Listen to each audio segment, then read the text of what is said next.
You're listening to the Talking Air Filtration podcast, where you get to know the people that make air filtration possible and help us all breathe easier. Because clean air matters. We'll get insights from air filtration professionals and learn how they became successful in their careers. Along the way, we will discuss best practices, guidelines, trends, and challenges in air filtration in a variety of applications. We hope HVAC, air filtration, and indoor air quality pros, including business development, engineering, building owners, and facilities management, will enjoy the insights our guests will bring to this podcast. Our next session on NAFA Guidelines will wrap up our morning session for the day. I'd like to please welcome my fellow NAFA board member and owner of Colorado Air Filter, Keith Jordan. Keith has his CAFS and NCT certifications. Please welcome Keith.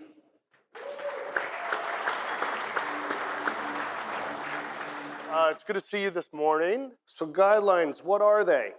So on the guidelines, I'm on the guidelines committee, so I thought this would be a good talk for me. Now, what we're trying to do here is we're all professionals in this room on air filtration. And we know what the standards are that are out there, but we know what is better than the standards. We don't want the minimums. We want to go above and beyond. We want to do a best practice to create the cleanest air possible in these applications, in these facilities, to protect not just the equipment, but the occupants of the space. And so that's kind of what we're doing in these guidelines, is going above and beyond. So next question, where are they? So we can go the old route, nafahq.org, best practice guidelines.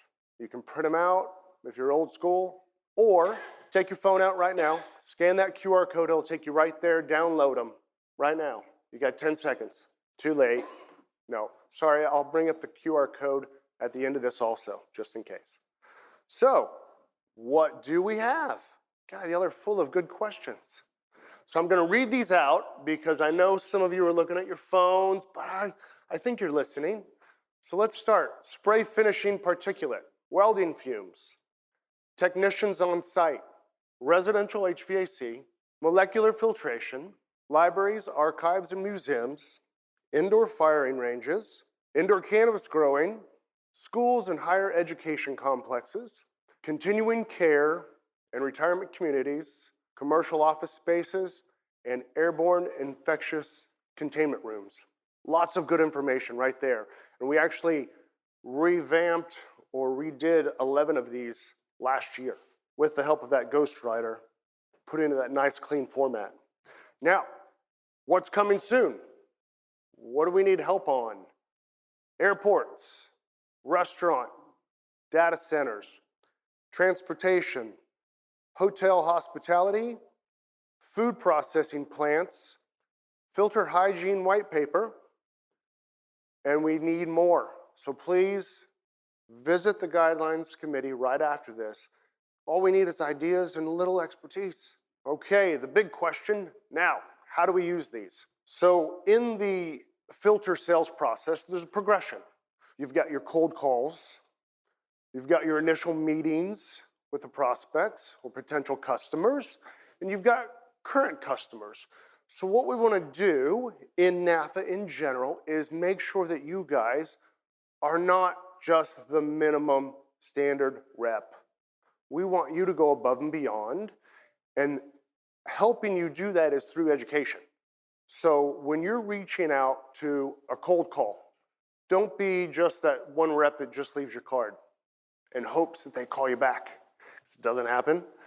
Be the rep that provides the guideline and say, hey, I stopped by, I'm part of NAFA.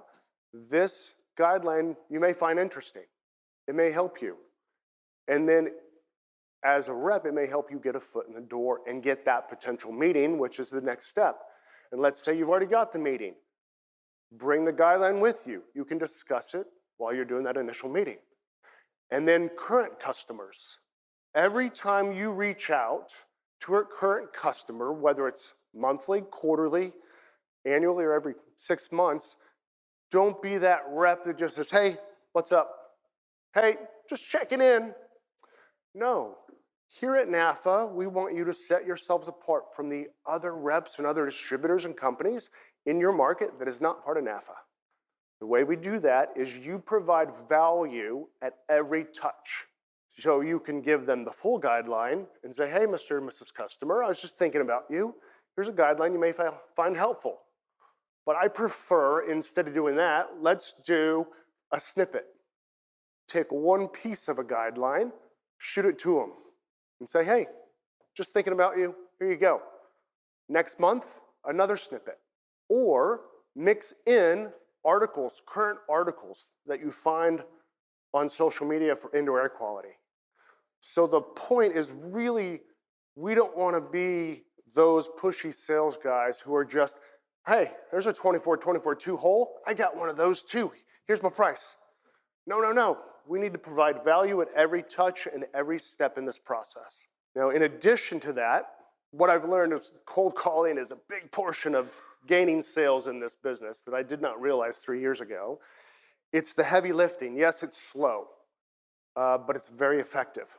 Now, with social media, we can complement that to help reach a larger audience or a different type of audience. And you can use the guidelines to do the same thing on your social media posts. And it all funnels back in to not only helping you in your individual territories, but helping NAFA get the word out about NAFA in general. So it all funnels back to help everyone in this room every time any one of you posts something about NAFA on their social media. So the goal, again, is to set you apart and make sure that you are the expert, or you're viewed as the expert in air filtration and indoor air quality. So your customer thinks, I have a problem, I'm calling Patrick. That's what we want. That's the lifelong value that you can achieve by going above and beyond. So now I'm going to cover 3 separate guidelines just to give you a little briefing of what's contained in them so you can get a little bit of working knowledge that you can leave here with and then go download the rest of them and use them properly. So we're going to go over indoor firing ranges guideline. So in the meat of the guideline, it basically states there's 2 types of systems. There's a single pass, 100% outside air, and then there's a recirculation system. Now, on the single pass, generally, what we recommend is a MERV 8 pre-filter, typically HD, and then a minimum MERV 14, typically bag filter, and then a final filter, 99.97% HEPA. And those are above and beyond current guidelines that are out there. Now, on the recirculating systems, we recommend adding carbon filtration. So pretty easy to understand, pretty cut and dry. Next one, commercial office space. This one is broken up into 2 approaches. First one is a system approach. Is it a central air handler? Is it a rooftop? Is it a makeup air handler? And then there's an applications approach embedded into this guideline that talks about certain food manufacturing, industry-based, is there internal construction going on in there? Is it life safety? And so the recommendations on these would be for the system approach, have a MERV 8 pre-filter, and then a MERV 13, a minimum MERV 13 final filter. On the applications approach, we recommend the same 2 pre and post filters, but we also want to add on other IAQ devices, such as, not devices, but carbon filter, UVC, other add-ons in case there's something else that's going on there. Is it biological or is it VOCs that we need to capture on that? Are your air filtration personnel NAFA certified? Ask if they belong to NAFA and have their certified air filter specialist or NAFA certified technician designations. The CAFS and NCT designations are earned after rigorous exams and demonstrate that the air filtration professional has a high degree of knowledge and professionalism. To learn more about NAFA certifications, visit nafahq.org. Third one, filtration for continuing care and retirement communities. So this one's broken up into 3 separate types of continuing care communities. The first one, independent living, recommends a minimum of MERV 13 filter. And then if there's pulmonary issues with some of the patients or occupants, we want to recommend standalone HEPA and or a carbon filter unit. Assisted living, minimum MERV 14 filter. And then we want to definitely recommend a standalone HEPA and carbon filter unit on top of that. Now, I know a lot of these nursing communities do not have either the right air handlers or the right budget, which is why we are always recommending these standalone units. So skilled nursing, again, MERV 14 filter minimum and standalone HEPA unit or carbon filter. Okay, so there's two things I want to do here. I really breezed through this pretty quickly. I'm hungry. So first off, if you got any questions, feel free. I cannot promise I can answer them. But secondly, what I want to do is a little audience participation. I want someone, more than someone in this room, to tell us how you've used the guidelines in the past successfully. And then while you're doing that, they're going to walk around the microphones. The QR code to find the guidelines is up there again. So please download those. Anyone want to participate? I'm merely going to say you must use a MERV 13. It's not a minimum. I haven't read the guidelines other than a couple of mine, and I don't know if they're in there. But I made the same comment to Jim. We shouldn't be using the word minimum. We may, when the update happened, we may have added that word. We may have added it, and the agreement was we would never use it because they're not minimum. That was the whole point behind it. I would say in every case, what we've recommended is higher than what ASHRAE recommends. Right. And I don't know what the difference is at this point, but I'm not sure I've seen a welding guideline I think from his ASHRAE, question is geared directly to the fire ranges. What does ASHRAE say? What are we saying? What's the difference in there? Yeah. And I don't know that. I can tell you that for all the ASHRAE standards I've seen, everything recommended in our guidelines is higher. Correct, but if I'm a sales guy handing that brochure. No, I was just saying I'd go to Maui. Sign him up. Just a quick marketing tip. I don't know if everybody knows this, but you can go to the NAFA website or actually call Terry, and she will, there is a small fee, but you can have all the guidelines branded with your logo. It's just a great way to show your customers that you're working with NAFA and has, your logo branding on it. So not a lot of companies take advantage of it. So we'd recommend that. All right, hold on. We're going to call on somebody. You're not off here. Oh, Trey, thank you. Save the day. I was about to call on Alex over there. I feel like someone should talk about these, especially since I wrote several of them. But I've got a lot of success stories. One of them is the museums and libraries.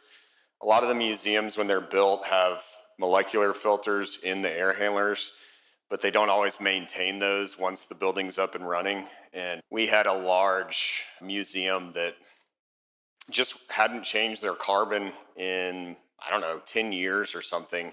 They didn't even know why it was in there, but they had all kinds of old documents and paintings and things like that. So we gave them a copy of the guidelines, we gave them our recommendations, and sure enough, we got like a $30,000 or $40,000 PO to refill their carbon, and we've had that every year since. So that was a pretty good ROI on the guidelines.